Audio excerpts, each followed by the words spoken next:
चाहिए। हम लोगों को family life, social life, business life, इन सबको पैरेलली एक साथ लेके चलना पड़ता है या चलना चाहिए।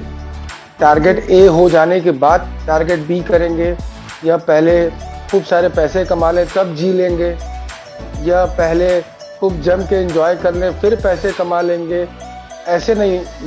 वो एक बैलेंस नहीं हम मानते।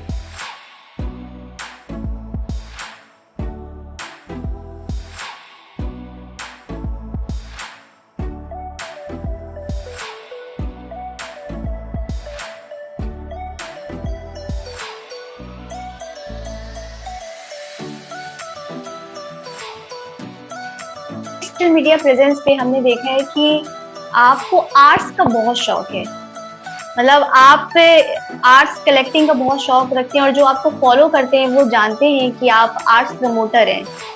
तो आपके हिसाब से आर्ट्स आपकी लाइफ में क्या मायने रखता है? लाइक आर्ट्स क्या आपको, आपके वेलनेस में आर्ट्स का क्या रोल है, वो क्या मायने रखता है आपके जीवन में?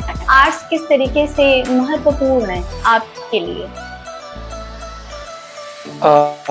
देखिए, आर्ट एक बड़ी रूहानी चीज होती है। जैसे म्यूजिक है वैसे ही आर्ट है।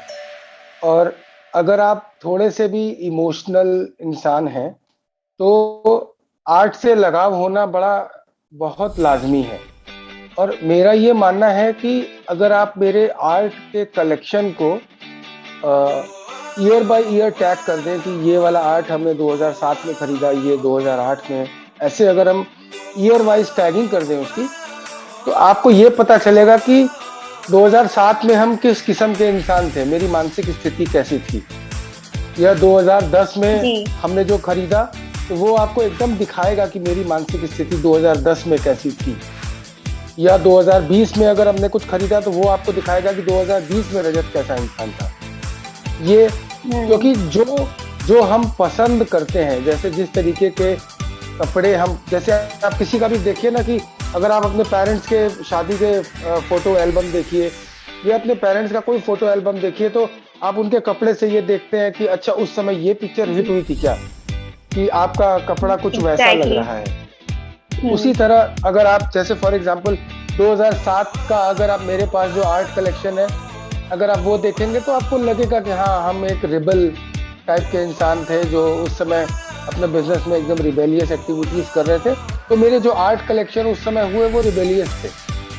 वो जैसे इवन अगर हमने उस समय अपने घर के फर्नीचर भी बनवाए तो मेरे सोफे ट्रायंगल शेप में थे, क्योंकि मेरा ये सोचना था कि हम क्यों सीधा बनवाएं, कोई थंब रूल है क्या सीधा बनवाने का, हम ट्रायंगल बनाएंगे।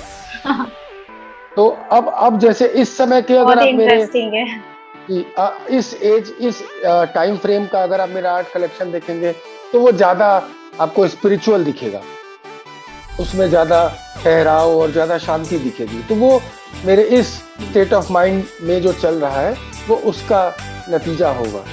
और दूसरा एक ये होता है कि मेरे पास एक भी पीस आर्ट का ऐसा नहीं है जो हमने रेडीमेड खरीद के लाया हो। मेरे साथ हमेशा से ये रहा है कि फॉर्चुनेटली हमको ओरिजिनल आर्टिस्ट बहुत सारे रेगुलर बेसिस पे इंटरेक्ट करते रहते हैं, और मेरे अपने जहन में उस वक्त जो चल रहा होता है हम वो डिस्कस करते हैं। अगर हमको वो एग्जीक्यूट करने वाला कोई अच्छा आर्टिस्ट मिल जाता है तो हम वो एग्जीक्यूट करवाते हैं अपने लिए, जिसको आर्ट क्यूरेट करना बोलते हैं। हम अपनी कलेक्शन को खुद ही क्यूरेट करवाते हैं।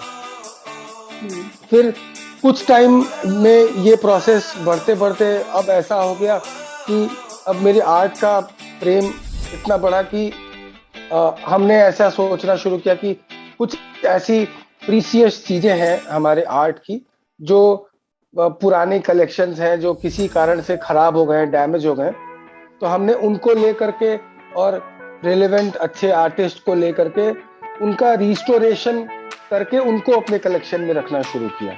तो ये अब नेक्स्ट लेवल पे ये शौक ग्रेजुअली जा रहा है रिस्टोरेशन की तरफ। वो उसका एक अपना मजा है।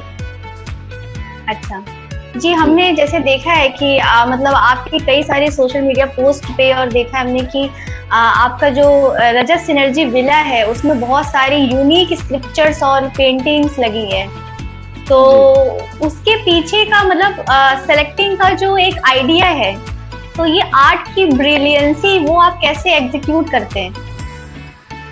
नहीं मालिनी जी, वो जैसे हमने बताया कि जो उस वक्त जहन में चल रहा होता है, अगर उससे मिलता जुलता कोई आर्ट वर्क सामने दिखता है जो आपको ये लगे कि ये मेरे अपने आत्मा का एक्सटेंशन है इस कैनवस में या इस मूर्ति में, तो वो लगता है ये हम ही तो हैं। और फिर ऐसे लगता है कि अच्छा ये हम हैं, लेकिन ये थोड़ा खराब हो गया। जैसे एक पुराने फेमस एक आर्टिस्ट हैं, उनके घर पे एक उन्हीं की बनाई हुई बड़ी खूबसूरत सी पुरानी पेंटिंग थी, लेकिन चूंकि वो उनके स्टोर रूम में रखी हुई थी और उन्होंने ही वॉज ग्रेशियस एनफ कि उन्होंने बोला कि तुमको अगर ले जाना है तो ले जाओ। तो वो हम अपने घर लेके आए और वो एक बुद्धिस्ट मोनेस्ट्री की पेंटिंग है। फिर उसको 1-2 दिन तक गौर से हम देखते रहे कि इसमें क्या प्रॉब्लम है, क्या मिसिंग है। एक अच्छे आर्टिस्ट दोस्त हैं, उनको हमने बुला के उनसे डिस्कस किया।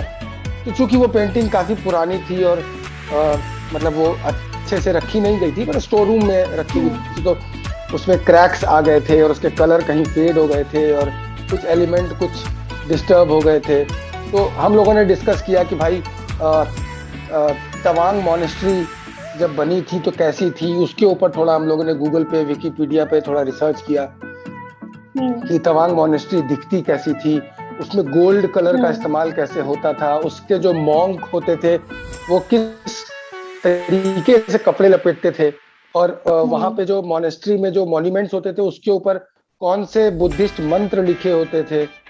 तो वो सारे एलिमेंट हम लोगों ने तवांग मॉनेस्ट्री के निकाल के इस पेंटिंग को ग्रेजुअली रिस्टोर करा के, अब इसमें गोल्ड के टच आ गए, वो मंत्र आ गए, वो मॉन्क्स के कपड़े के तरीके वो आ गए।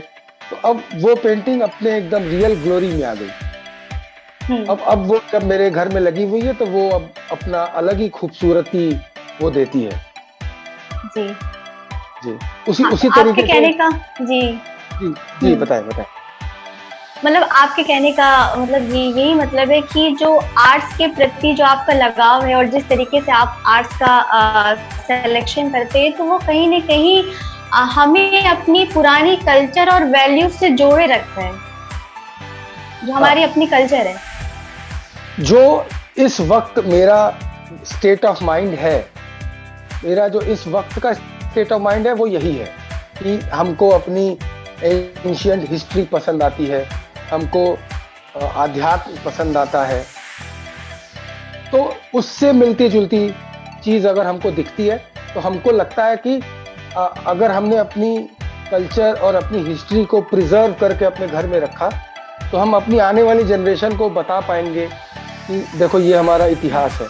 उसी तरह एक हम लोगों के माइथोलॉजी में भगवान गरुड़ एक बड़े प्रोमिनेंट फिगर हैं। उनको जब हम गूगल करते हैं तो वो आता है कि वो ईगल गॉड या हॉक गॉड, ऐसे अलग अलग इंग्लिश में जी। एक स्कल्पचर हमें दिखा जो बहुत डैमेज्ड कंडीशन में था, तो उसको हम लोग लेकर के आए और एक बहुत ही अच्छे स्कल्पचर आर्टिस्ट हैं वो, उन्होंने मेरे विला पे और भी कई काम किए हुए हैं। हमने उनसे डिस्कस किया कि इसको हम लोग अपनी ग्लोरी पे कैसे ला सकते हैं। तो उस पर रिसर्च हुआ कि इंडोनेशिया में गरुड़ कैसे बनते थे, साउथ इंडिया में गरुड़ कैसे बनते थे, नॉर्थ इंडिया में गरुड़ कैसे बने, काशी नरेश के जो महल में जो मंदिर है वहां पे गरुड़ की जो प्रतिमा है उसका शेप और डिजाइन कैसा है, और अलग अलग मैन्यूस्क्रिप्ट में गरुड़ को कैसे डिपिक्ट किया गया है। फिर बनारस के 2-3 और मंदिर हैं जहाँ बहुत खूबसूरत गरुड़ की स्कल्पचर्स हैं मार्बल में और अलग अलग में। हम लोग वहाँ गए, उनकी फोटोज लिए, फिर उसको मिला करके ये लगा कि अगर ऐसा ही कुछ लगे कि किसी राजा ने बनाया होगा इसको कभी, तो कैसा बनाया होगा। तो उस कंसेप्ट को सोचते हुए हम लोगों ने उस गरुड़ की स्कल्पचर को हम लोगों ने रिस्टोर किया। उसका लोटस का बड़ा सा पेडेस्टल कि वो लोटस पे विराजे हुए हैं, तो उसको हम लोगों ने रिस्टोर किया कि एकदम राजा के जैसा दिखने वाले गरुड़, उनकी ज्वेलरी, हमने ऐसे बोला, क्योंकि हमको थोड़ा बॉडी बिल्डिंग और जिम का शौक है, तो हमने उस आर्टिस्ट को बोला कि यार इनकी बाइसेप्स और डेल्ट थोड़ी ऐसी बनाओ कि लगे कि मस्कुलर हैं, और जी क्राउन और ज्वेलरी और बाजूबंद और वो सब ऐसे लगाओ कि लगे कि राजा के जैसे हैं। तो हम लोगों ने उसको उस रॉयल्टी में जो है रिस्टोर किया, और आज वो मेरे घर के फ्रंट लॉन में जो है विराजमान है। तो देख के बहुत खुशी मिलती है कि हमने एक्चुअली में अपने घर के लॉन में इतिहास का एक हिस्सा बना दिया, कि बिल्कुल अब अपने बच्चों को हमको इतिहास, गरुड़ का इतिहास, विष्णु का इतिहास बताना होगा, तो हम किसी म्यूजियम की जगह हम अपने घर के लॉन में अपने बच्चे को दिखा पाएंगे कि देखो ऐसा गरुड़ हुआ करता था इतिहास में। तो ये क्रेज, ये एक नया क्रेज है रिस्टोरेशन का।